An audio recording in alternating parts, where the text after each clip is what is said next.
சாஸ்திரம் நம்ம பார்க்க போகிறது யூனிட் எக்ஸசைஸ் 6ல் இருக்கக்கூடிய ஃபர்ஸ்ட் சம் தான் ப்ரூவ் தட் பண்ண சொல்லியிருக்காங்க. ஸோ கொடுத்துருக்கிறது காட் ஸ்கொயர் ஏ இன்ட்டு சீக்கன் A minus 1/1 plus sine A plus secant square A into sine A minus 1/1 plus secant A equal to 0ன்னு prove பண்ணணும். ஸோ ஃபஸ்ட்டு என்ன பண்ணுறோம் அப்படின்னா காட் ஸ்கொயர் ஏவை உள்ளே மல்டிப்ளை பண்ணிக்கிறோம்.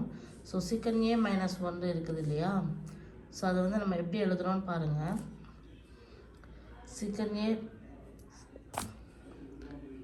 மைனஸ் 1 இன்ட்டு இதில் வந்து எல்சிஎம் எடுக்க போகிறோம். ஸோ கீழே என்ன இருக்குது, 1 ப்ளஸ் சைன் ஏ 1 ப்ளஸ் சீக்கன் ஏ இருக்குது இல்லையா, அதனால் க்ராஸ் மல்டிப்ளை பண்ணுற மாதிரி எல்சிஎம் எடுக்கிறதுனால 1 plus secant A by 1 plus sine A. அதே மாதிரி அடுத்தது plus secant square A into sine A minus 1 into 1 plus sine A by 1 plus secant A. ஓகேவா?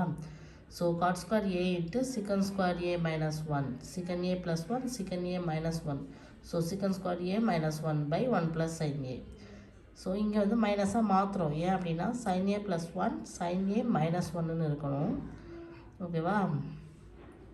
So sine square A minus 1 square ஏ அப்படி போடுறதுக்கு பதிலாக மைனஸ் பொதுவாக வெளியில் எடுத்துகிட்டு 1 ஸ்கொயர் மைனஸ் சைன் ஸ்கொயர் ஏன்னு எழுதுகிறோம். ஏன்னா அப்போ தான் நமக்கு ஃபார்முலா கிடைக்கும். ஸோ சீக்கன் ஸ்கொயர் மைனஸ் ஏ 1 வந்து டான் ஸ்கொயர் ஏ 1 மைனஸ் சைன் ஸ்கொயருக்கு காஸ் ஸ்கொயர் ஏ. இப்போ இந்த tan கூட 1/cot ஸ்கொயர், இந்த cos கூட 1/secant ஸ்கொயர். ஸோ கேன்சல் ஆகி 1 மைனஸ் 1ன்னு வந்துடுது. ஸோ 0வை எதால் நம்ம டிவைட் பண்ணாலும் 0 தான். ஸோ இது மாதிரி சம் பார்க்குறதுக்கு மேக்ஸ் டியூப் சேனலை சப்ஸ்கிரைப் பண்ணி வச்சுக்கோங்க. தேங்க்யூ.